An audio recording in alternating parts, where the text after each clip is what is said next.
is executive producer Daniel Marins in the host chair, still for a little bit here. We are continuing our conversation about reform of our nation gun laws, which made some extremely pivotal steps this week as a bill requiring universal background checks finally went to the floor for formal debate in the Senate. There was a vote for cloture.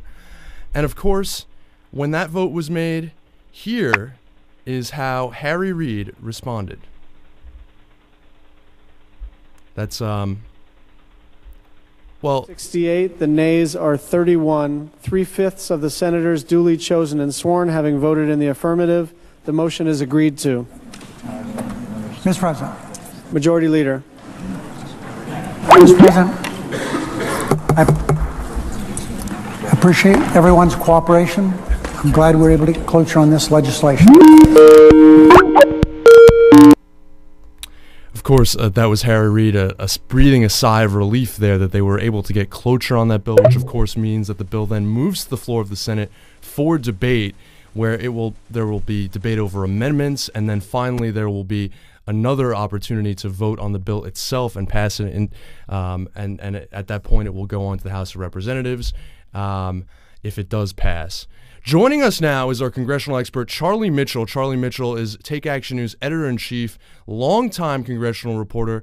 Charlie, what did you make of this turn of events in the United States Senate? Well, it's a pretty dramatic development, the fact that they are debating gun control on the Senate floor. This is something that has long been a bright line issue for Republicans. They don't want the federal government involved in this, by and large, with some exceptions. But the massacre, the horrible tragedy in Newtown, did create a lot of momentum for our elected representatives to do something. So they're going to do something, but there's still a great question of whether what they end up doing actually has a great practical effect. So we'll see. But this debate, as you said, the big step that happened this week is the debate got started, and now they will go into a process of considering amendments, and that process will certainly go through the next 2 weeks, and then the Senate takes a break, as they are wont to do, and it may resume in May. This could go on for weeks and weeks and weeks. Charlie, you know, the compromise that apparently removed the objections of some key Republican senators who were considering filibustering this bill, the Manchin-Toomey compromise, apparently would require some modifications to a tighter universal background check law. What information are you hearing about that and how that could affect the effectiveness of the ultimate legislation? Well, they basically limited the background check. There was a lot of support on the Democratic side for a universal background check, and that's not what ended up in this compromise.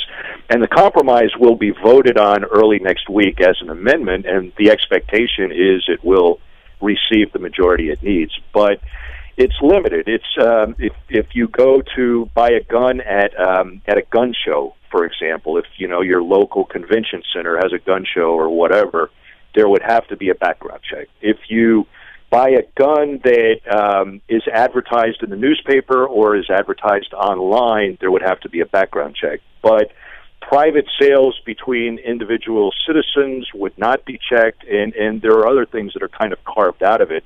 The reasoning for that, Daniel, is that critics were saying, well, what if an uncle wants to give a gun to his nephew or whatever? Does he have to do a background check? There were some really kind of extreme examples that were trotted out there as the reason for not doing it. But at any rate, in order to get this compromise through, the scope of it had to be narrowed, and that's basically how they did it.